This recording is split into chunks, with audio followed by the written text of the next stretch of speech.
Magandang hapon po sa ating lahat. Tayo po ay nasa ika-24 na linggo sa karaniwang panahon. Mga kapatid, ating maririnig sa Ebanghelyo ang talihada ukol sa pag-ibig at awa ng Diyos. Ang Ama ay punong-puno ng habag at unawa sa ating mga kahinaan.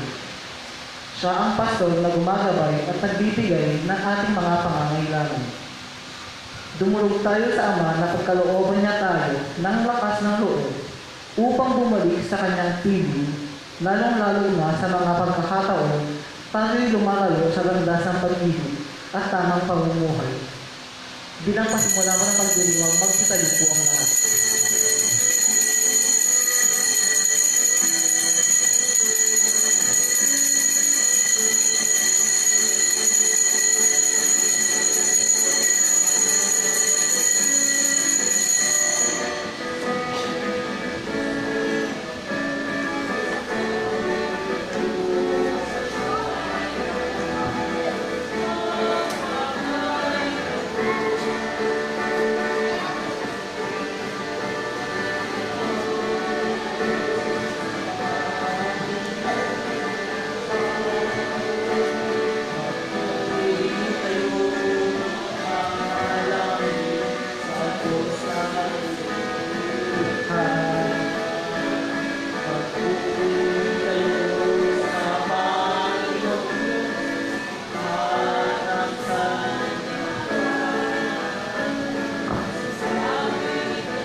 Sa ngalan ng Ama, ng Anak, ng Espiritu Santo.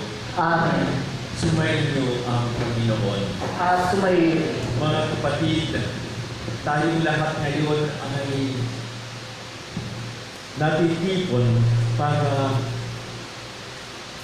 makiisa sa pagpapakasakit, kamatayan at muling pagkabuhay ng Panginoon na sinasagisa ng itong banal na Eucharistia. Tayo ngayon ay lumuhog na mayroong pag-amin sa ating mga kasalanan.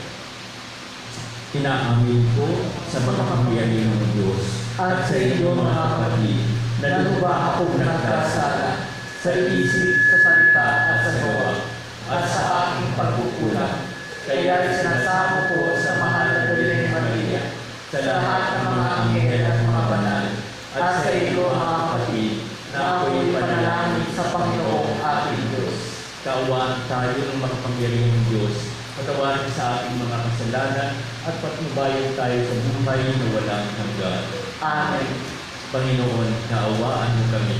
Panginoon, kaawaan mo kami. Kristo, kaawaan mo kami. Kristo, kaawaan mo kami. Panginoon, kaawaan mo kami. Panginoon, kaawaan mo kami.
Manalangin tayo.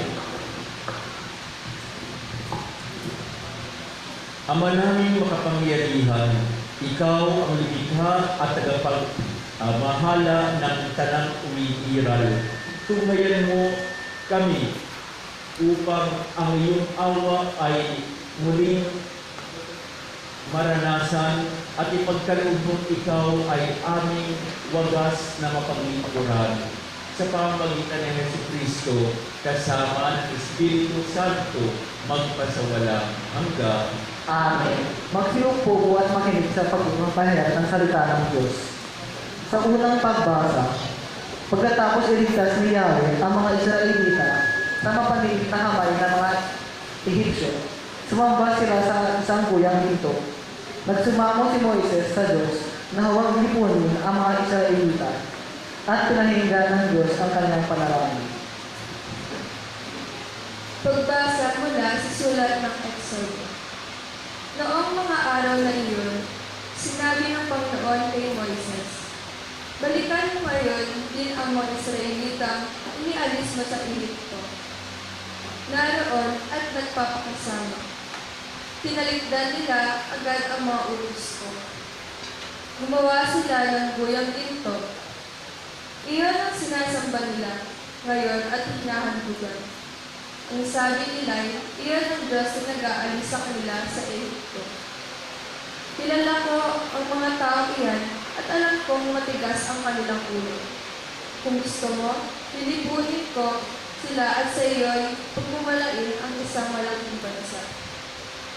Nagsumamo si Moises sa Panginoon.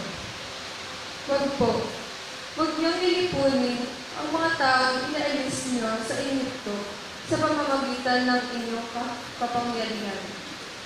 Alalahanin ninyo ang mga lingkod ninyong sina Abraham, Isaac at Jacob. Ipinangako ninyo sa kanila na ang lahi nila'y pananamihin tulad ng mga bituin sa langit at magiging kanila habang panahon ang lupang ipinako ninyo. Hindi nga itinuloy ng Panginoon ang balak na paglipol sa mga Israelita. Ang salita ng Diyos. Salamat sa Diyos. Salmong tugunan. Babalik ako sa Ama pagkat ako'y nagkasala. Babalik ako sa Ama pagkat ako'y nagkasala. Ako'y kaawaan o mahal kong Diyos. sang-ayon sa iyong magandang loob. Mga kasalanan ko'y iyong pag-ibig. Ayon din sa inyong pag-ibig sa akin. Linisin mo sana ang aking karunungan at ipatawad mo yaring kasalanan. O sa Ama, pagkat ako'y nagkasala.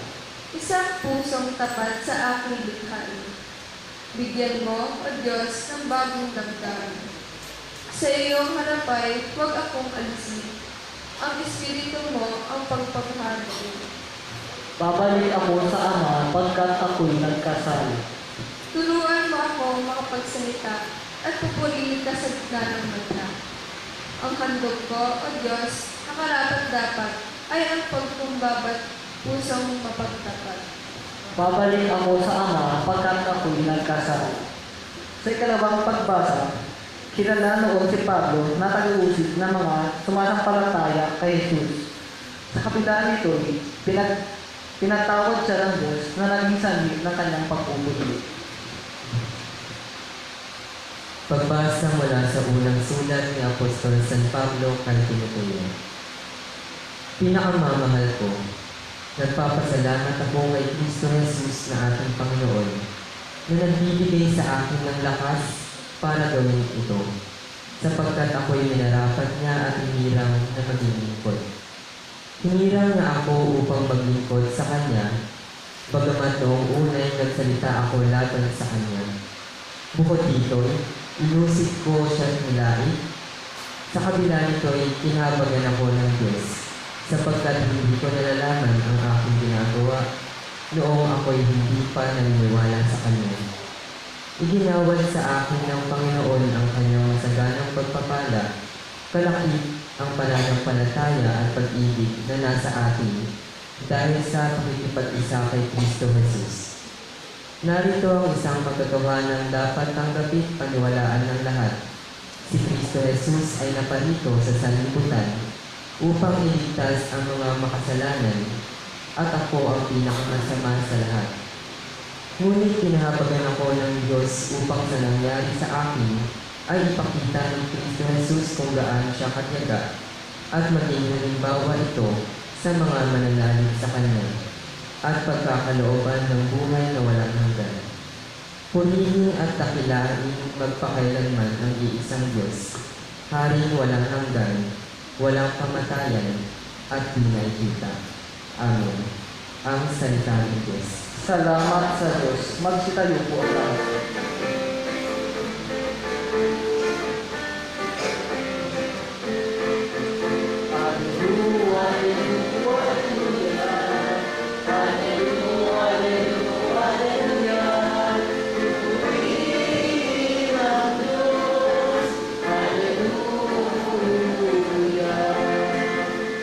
Pinagkasundo ni Kristo ang Diyos at mga tao, kaya't nakatawad tayo.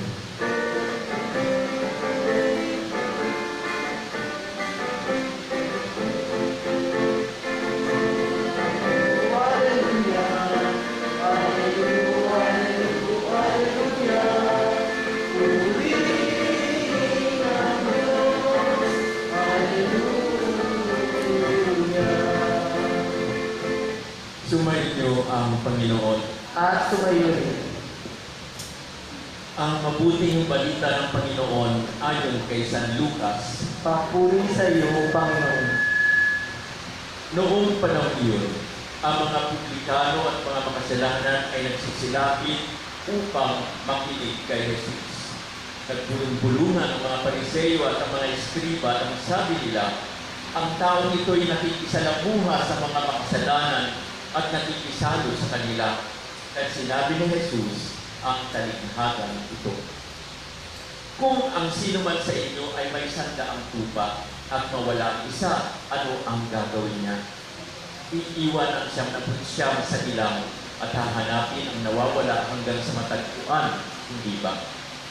Kapag nasumpungan na, ay masaya niyang papasanin ito at pagdating sa bahay, aagayahan niya ang kanyang mga kaibigan, mga kapitbahay at sasabihin niya, makipagsaya kayo sa akin sapagkat nasumpungan ko sa wakas ang tupa kong nawawala. Sinasabi ko sa inyo, magkakaroon ng higit na kagalakan sa langit dahil sa isang makasalanang nagsisisi at tumatalikod sa kanyang kasalanan, kaysa siyam na matuwid na hindi nangangailangan magsisi. O kaya, kung ang isang babae ay 10 sa labing bilang at mawala ang isa, ano ang gagawin niya? Sisipihan niya ang ilaw, wawalisan ang bahay, at hahanapin mabuti hanggang sa masumpungan ito, hindi ba?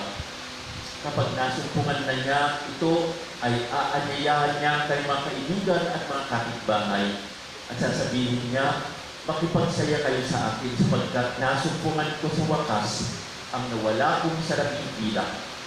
Sinasabi ko sa inyo, gayon din ang kagalakan ng mga anghel ng Diyos dahil sa isang makasalanang nagsisisi at tumalikod sa kanyang kasalanan.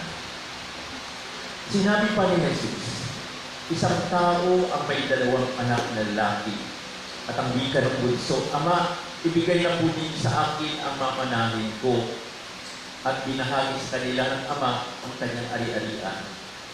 Pagkalipas ng ilang araw, ipinagbili ng bunso ang kanyang ari-arian at nagtungo sa malayong lupain, taglay ang buo niyang kayamanan. At doon, nilustay na lahat sa diwasto pamumuhay. Nang malustayan niya ang kanyang kayamanan, nagkaroon ng matinding taggutom sa lupain niyaon at nagdalita siya. Kaya't namasukan siya sa isang mamamayahan sa lupain niyaon. Siya'y pinapunta nito sa bukid upang mag-alaga ng baboy. Ibig sana niyang punan ang kanyang pagkain kahit na yung mga bungang kahoy na ipinakakain sa mga baboy. Ngunit walang magbigay sa kanya. Nang mapag-isip-isip niya ang kanyang ginawa, sabi niya sa sarili, ang mga alila ng aking ama ay may sapat na pagkain at lumalabis pa. Samantalang ako ay namamatay ng gutom dito. Babalik ako sa kanya at sasabihin ko, Ama, nagkasala po ako sa Diyos at sa inyo. Hindi na po ako karapat-dapat na tawagin ninyong anak. Ibilang na lamang ninyo ako na isa sa inyong mga alila at tumindig siya at pumaroon sa kanyang ama. Malayo pa ay natanawan na siya ng ama at ito'y labis na nahabag sa kanya. Kaya patakbo siyang sinalubong, niyakap at hinagkan. Sinabi ng anak, Ama, nagkasala po ako sa Diyos at sa inyo. Hindi na po ako karapat-dapat na tawagin ninyong anak. Ngunit tinawag ng ama ang kanyang mga alila. Madali, dalhin ninyo ang pinakamahusay na damit at isuot sa kanya. Suotan siya ng singsing at panyapak. Kunin ang pinatabang buya at patayin. Kumain tayo at magsaya. Sapagkat namatay na ang anak kong ito, mulit-mulit na buhay. Nawala, mulit na sumpungan. At sila ay nagsaya. Nasa bukid noon ang panganay at umuwi siya. At ang malapit na sa bahay ay narinig niya ang tugtugan at sayawan. Tinawag niya ang isa sa mga alila at tinanong, Bakit? May ano sa atin? Dumating po ang iyong kapatid, tugon ng alila. Ipinapatay ng iyong ama ang pinatabang buya sapagkat nagbalik siyang buhay at walang sakit. Nagalit ang panganay at ayaw itong pumasok ng bahay. Kahit lumabas ang kanyang ama at inaamo siya. Ngunit sinabi nito, pinaglingkuran po kayo sa loob ng maraming taon at kailanman hindi kayo sinuway. Ngunit minsan, hindi niyo ako binigyan ng kahit isang bisirong kambing para magkatuwaan kami ng aking mga kaibigan. Subalit nang dumating ang anak ninyong lumustay ng ikabuhayan sa masasamang babae, ipinagpatay pa ninyo ang tinatabang buya. Sumagot ang ama, Anak, lagi kitang kapiling. Ang lahat ng ari-arian ko ay sa iyo, ngunit dapat tayo magsaya at magalak sapagkat namatay ang kapatid mo muling nabuhay. Nawala, ngunit nasumpungan. Ang mabuting balita namin namin. Pinupuri ka namin, Panginoon Jesus. Magpinupo po ang lahat. Mga kapatid kay Kristo, Mahaba po yung ebanghelyo natin. Kasi mayroon siyang ibinigay na tatlong parables. Tatlong kwento. At mayroon ako isang napansin na sa bawat isang kwento, pagkatapos ng isang kwento, mayroon siyang ending. Ano ang ending niya? Sabi niya dito ay sa una pala, sabi niya dito ay magpagsaya kayo sa akin sapagkat nasumpungan ko sa wakas ang tupa ko nawawala. Yun ang una.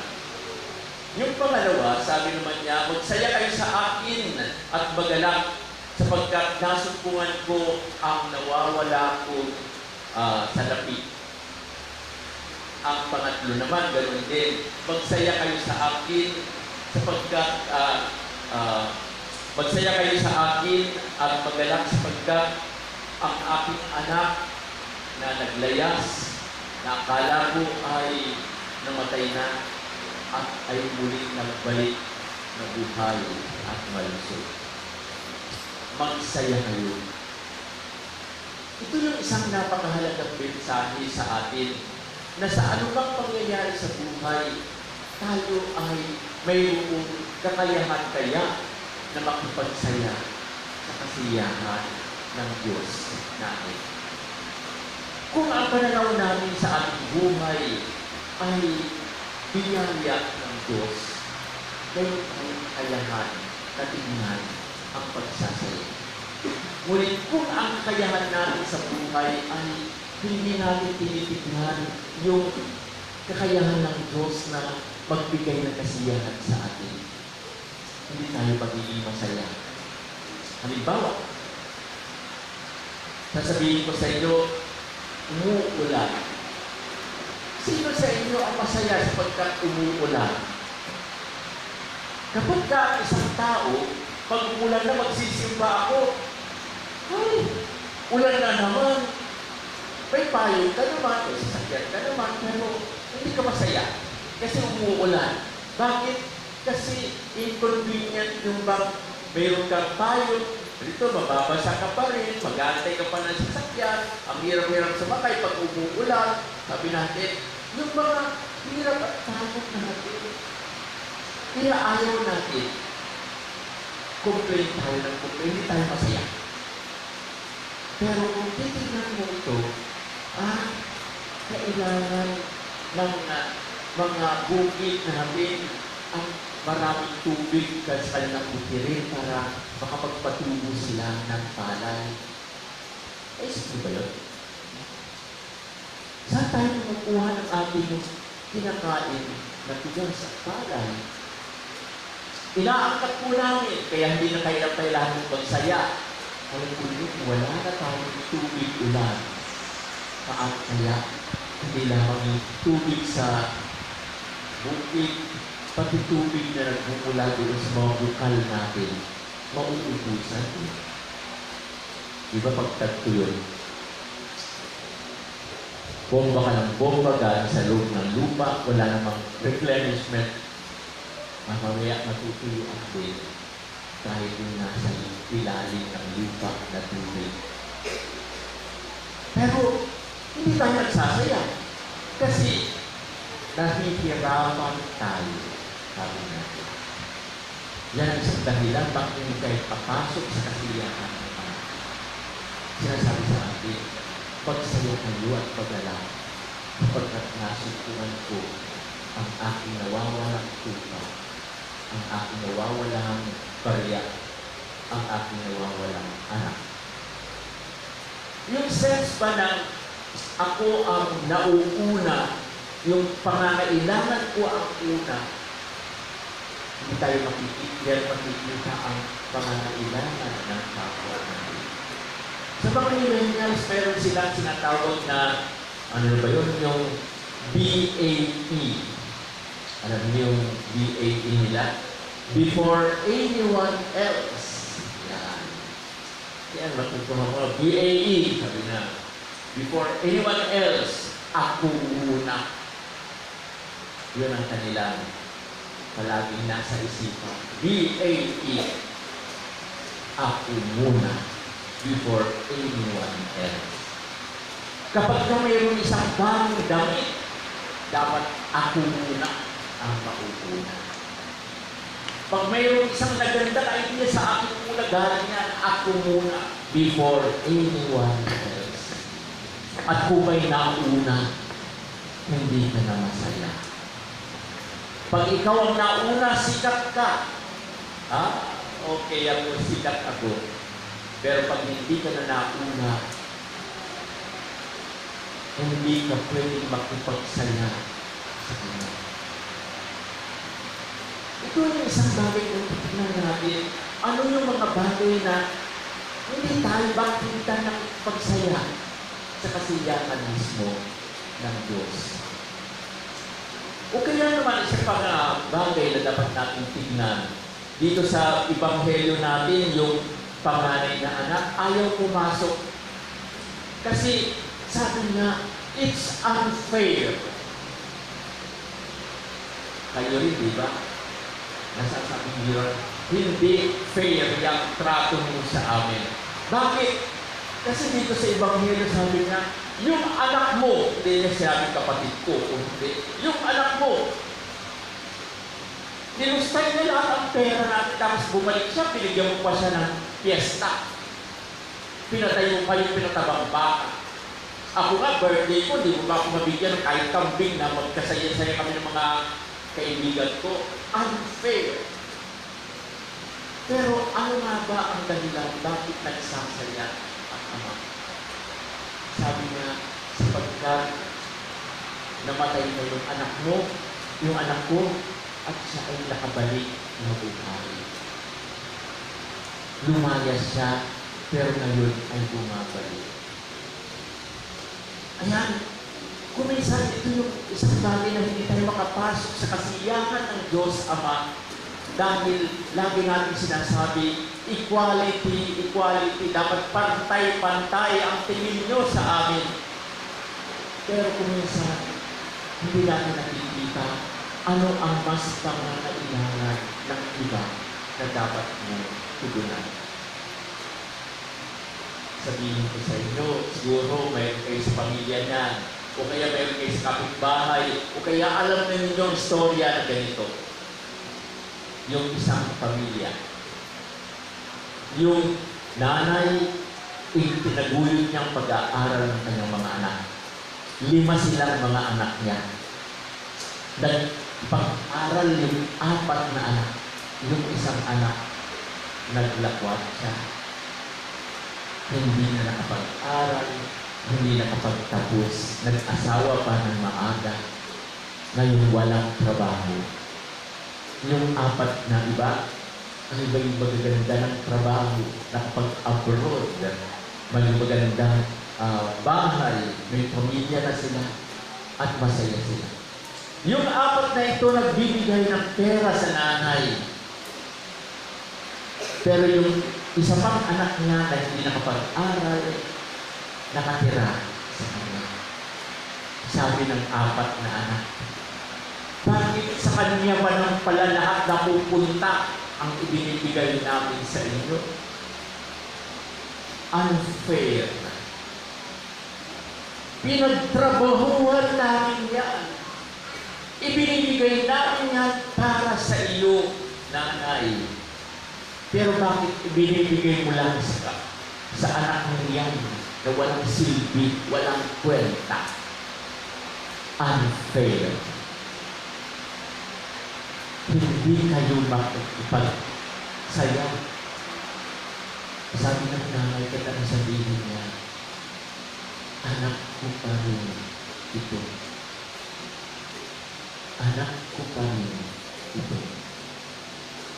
Bakit hindi tayo makapasok sa kasiyahan ng ina, nanay natin yan, kapatid natin yung isa? Bakit gusto natin yung merits lamang natin ang dapat na tugunan ng nanay? Hindi karapat, dapat yung anak mo ito na mahalin mo siya. Siguro sabi din ng nanay, oo, hindi siya karapat dapat kasi naglupo siya ng gusto. Pero siya ang nangangailangan ng mas malaking pagmamahal.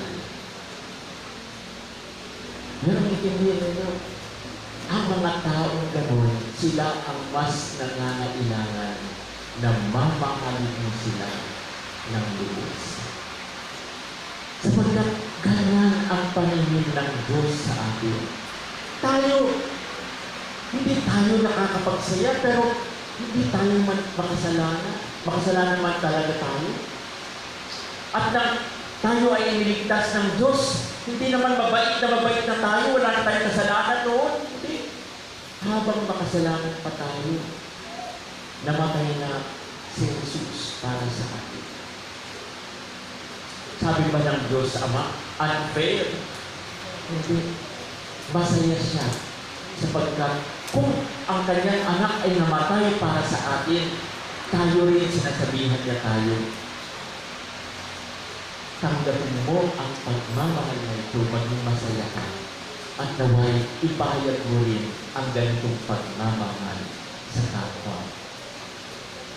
Kaya nga mga kapatid, mahirap magmahal sa mga taong hindi dapat mahalin. Pero sila ang nangangailangan na dapat mahalin natin ng higit sa lahat. Kaya nga anong sabi sa atin sa unang talinghaga? Iiwan ni Jesus ang 99 para hanapin ang isang nawawala.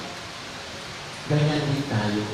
Kung wala na tayong ginagawang masama, pwede tayong iwanan ng nanay natin para asikasuhin lang yung kahit na isang nawawala pa o nalilibis ng landas.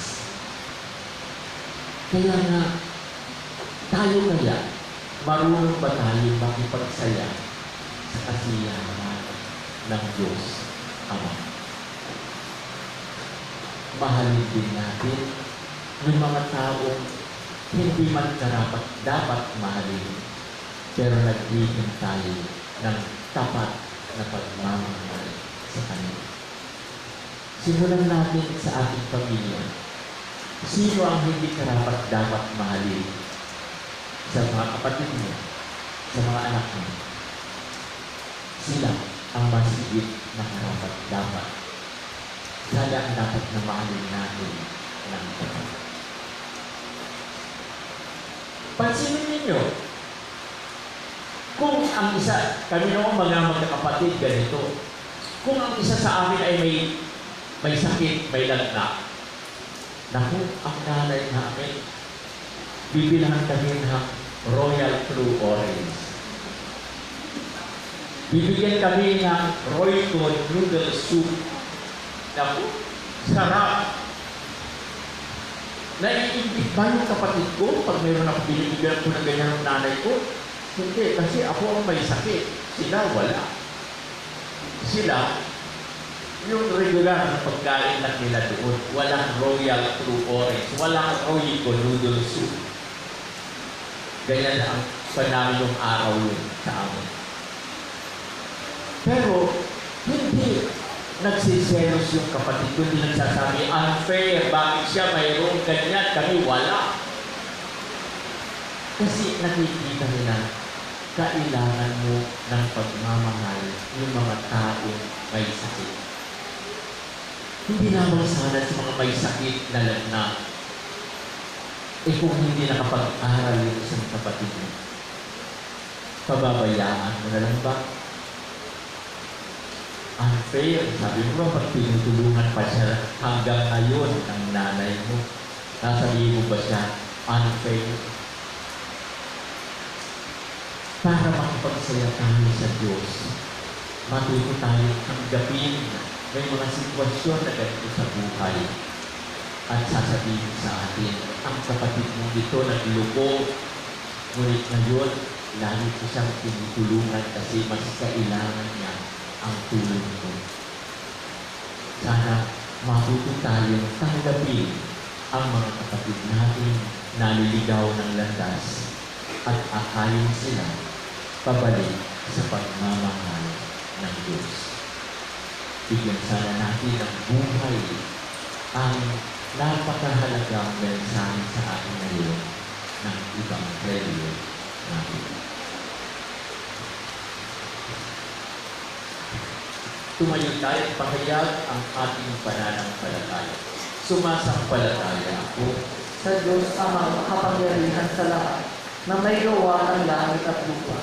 Sumasampalataya ako kay Jesucristo, iisang anak ng Diyos, Panginoon natin lahat. Nagkatawang-tao siya na lang ng Espiritu Santo, ipinanganak ni Santa Mariang Birhen, pinagpakasakit ni Poncio Pilato, ipinako sa krus, namatay pinipili, nanaon sa kinaroonan ng mga yumao, nang may 3 araw na buhay na matuli, umakyat sa langit, nalulugtok sa kanan ng Ama makapangyarihan sa lahat. Doon magmumulat palilito at huhukom sa mga buhay at ng matay na tao.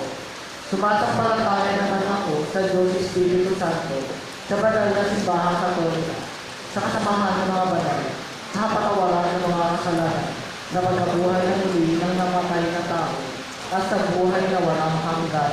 Amen.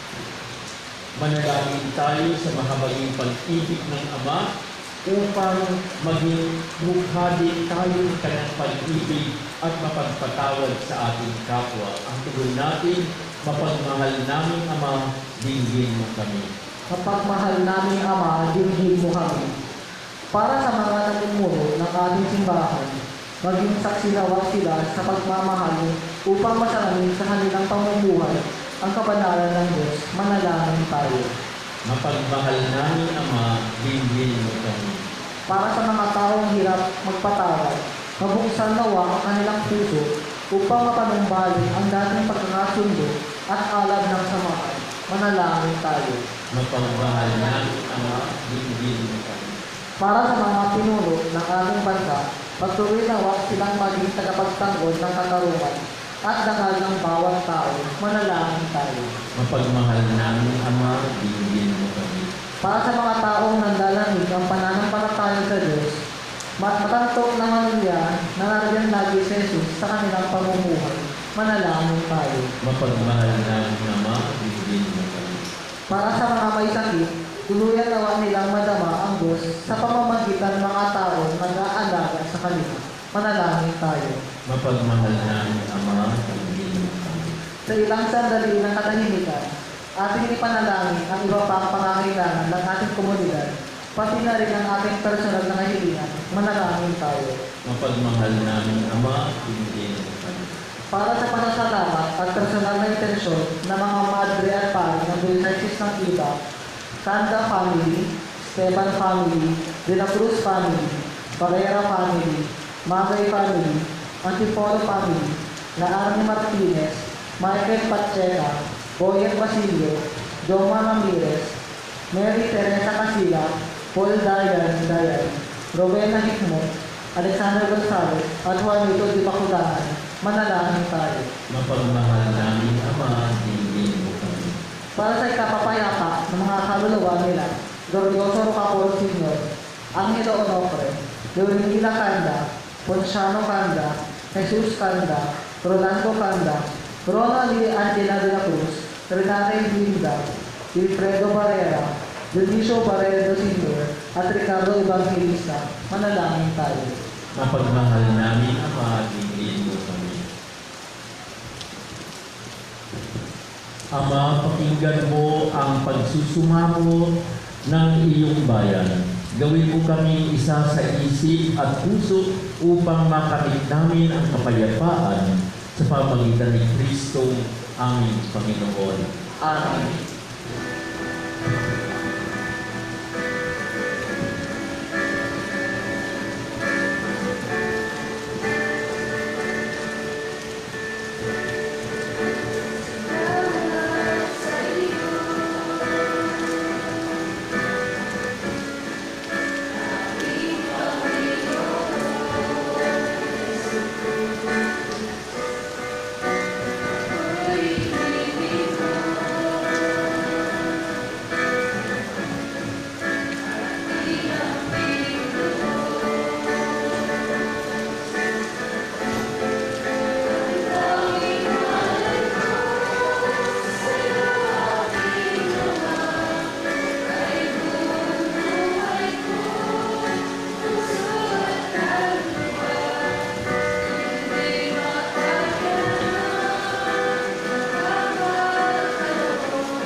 Magsitayo po talaga. Manalangin kayo mga kapatid upang paghahain natin ay kalugdan ng Diyos Amang makapangyarihan. Tanggapin nawa ng Panginoon itong paghahain sa iyong mga kamay sa kapulihan niya at kalakayan sa ating kapakinabangan at sa buong sambayanan ng Panginoon. Ama namin lumikha, maawain mong bigyan ang aming mga pighaya at paunlakan mo ang paghahain aming inihanda upang ang mga handog ng bawat isang nagbigay para sambahin ang banal mong ngalan ay magkamit ng karagdagan mong kasiyahan. Sa pamamagitan ng Hesus Kristo, kasama ng Espiritu Santo, magpasawalang hanggan. Amen. Sumainyo ang Panginoon. At sumayo rin, Itaas sa Diyos ang iyong puso at diwa. itinaas na namin sa Panginoon. Pasalamatan natin ang Panginoong ating Diyos. Marapat na siya pasalamatan.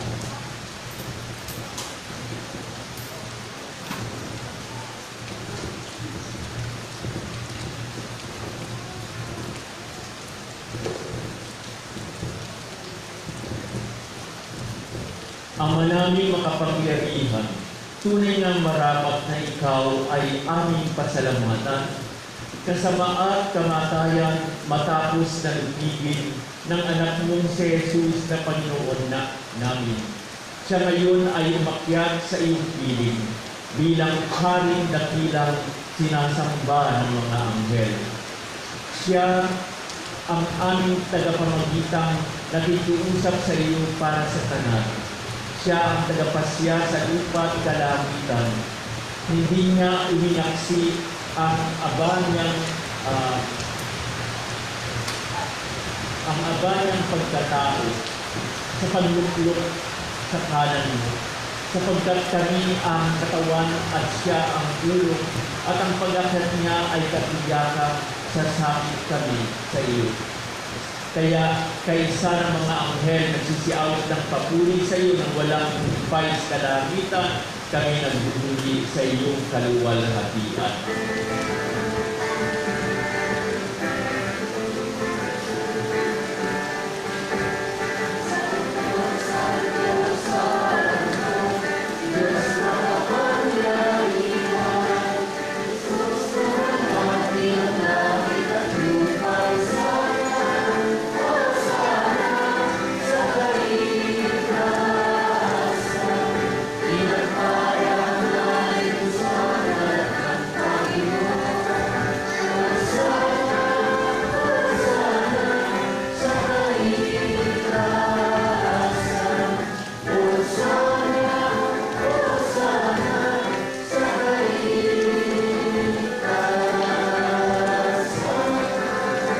Magsilubog po.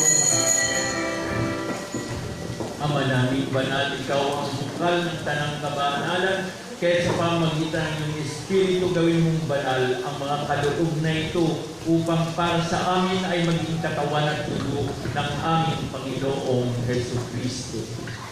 Bago niya pinagtiis ang pusang loob na maging handog, pinawakan niya ang tinapay. Pinasalamatan kaniya, pinaghati-hati niya iyon at iniabot sa kanyang mga alagad at sinabi, tanggapin ninyong lahat ito at kanin. Ito ang aking katawan na ihahandog para sa inyo.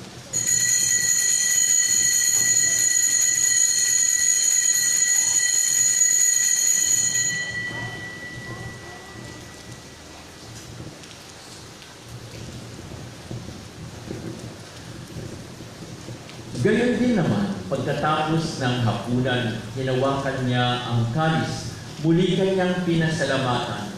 Iniabot ang kalis kanyang mga alagad at sinabi, tanggapin ninyong lahat ito at inumin. Ito ang kalis ng aking dugo, ng bago at walang hanggang tipan. Ang aking dugo na ibubuhos para sa inyo at para sa lahat sa ipagpapatawad ng mga kasalanan. Gawin ninyo ito sa pag-alala sa akin.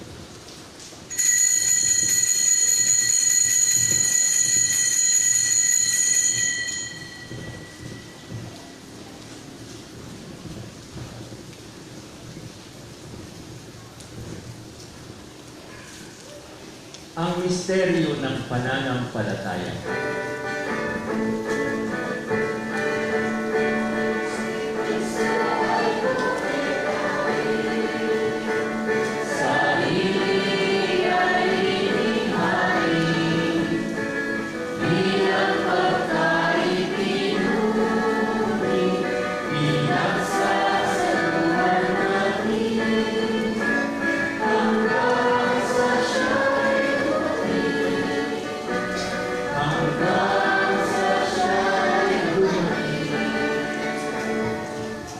Habang ginagawa namin ngayon ang pag-alala sa pagkamatay at muling pagkabuhay ng iyong anak, kaya iniaalay namin sa iyo ang tinapay na nagbibigay buhay at ang kalis na nagkakaloob ng kaligtasan. Kami ay nagpapasalamat dahil kami iyong minarapat na tumayo sa harap mo para maglingkod sa iyo. Sinasamo namin na kami magsasalo-salo sa katawan at tubo ni Kristo ay mabuklod sa pagkakaisa sa pamagitan ng Espiritu Santo. Ama, linapin mo ang simbahang laganap sa buong daigdig. Puspusin mo kami sa pag-ibig kaisa ni Francisco na aming Santo Papa, ni Bartolome na aming mahal na obispo at ang tanang kaparian. Alalahanin mo rin ang mga kapatid namin ng Himlay na may pag-asa kung sila'y muling mabubuhay, at gayon din ang lahat ng mga pumanaw. Kaawaan po sila patuloyin sa iyong kaliwanagan. Kaawaan mo at pagindapatin kaming lahat na makasalo sa iyong buhay na walang wakas. Kaisa ng mahal na Biring Maria na ina ng Diyos, ni San Jose na kanyang esposo, kaisa ng mga apostol at ang lahat ng mga banal na namuhay dito sa daigdig ng kalugod-lugod sa iyo, maipagdiwang nawa namin ang pagpupuri sa ikararangal mo sa pamagitan ng iyong anak na aming Panginoong Jesucristo. Sa pamagitan ni Kristo, kasama niya at sa Kanya, ang lahat ng parangal at papuri ay sa iyo, Diyos Amang makapangyarihan, kasama ng Espiritu Santo, magpasawalang hanggan.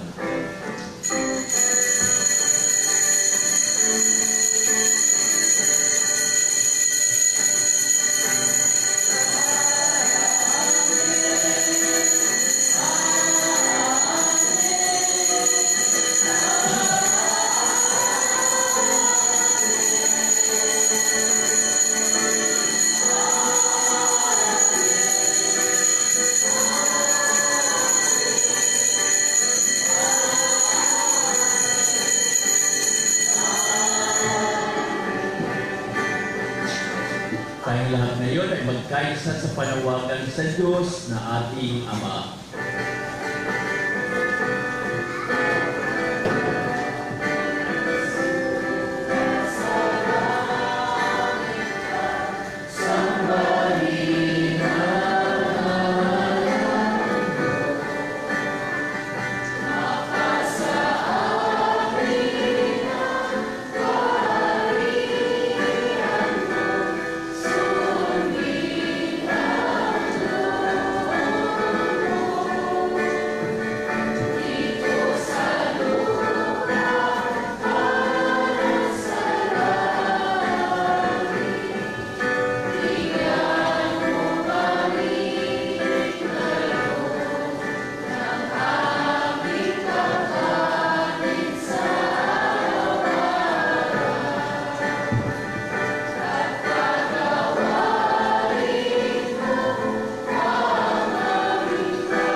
Hinihiling namin kami ay iadya sa lahat ng masama, pagkalooban ng kapayapaan araw-araw, iligtas sa kasalanan at ilayo sa lahat ng kapahamakan, samantalang aming pinananalikan ang dakilang araw ng pagpapahayag ng tagapagligtas namin si Hesus Kristo. Sapagkat iyo ang kaharian, ang kapangyarihan, at ang kapurihan magpakailanman. Amen. Panginoong Hesus Kristo, sinabi mo sa iyong mga apostol, kapayapaan ang iniiwan ko sa inyo. Ang aking kapayapaan ang ibinibigay ko sa inyo. Tunghayan mo ang aming pananampalataya at huwag ang aming mga pagkakasala. Pagkalooban kami ng kapayapaan at pagkakaisa ayon sa iyong kalooban, kasama ng Espiritu Santo, magpasawalang hanggan. Amen. Ang kapayapaan ng Panginoon ay daming sumaling lahat. At sumayo rin. Magbigayan tayo ng kapayapaan sa isa't isa.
Narito ang kordero ng Diyos na nag-aalis ng mga kasalanan ng sanlibutan. Mapapalad ang mga tinatawag sa piging na ito ng kordero. Panginoon, hindi ako karapat-dapat na magpatuloy sa iyo, ngunit sa isang salita mo lamang ay gagalit na ako.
Magsitayo po ang lahat. Manalangin tayo. Ama naming mapagmahal, ang aming kalooban naway pagharian ng aming tinanggap na pakikinabang upang huwag ang diwa namin ang umiral, kundi ang bunga ng pagdiriwang ang laging mamayani sa amin. Sa pamagitan ng Yesu Kristo, kasama ng Espiritu Santo, magpasawala hanggan. Amen. Sumainyo ang Panginoon. Sumainyo rin. Pagpalain kayo ng ating makapangyarihang Diyos na Ama, Anak, at Espiritu Santo. Amen. Tagayin natin sa ating puso at diwa ang kapayapaan at pagmamahal ni Kristo. Salamat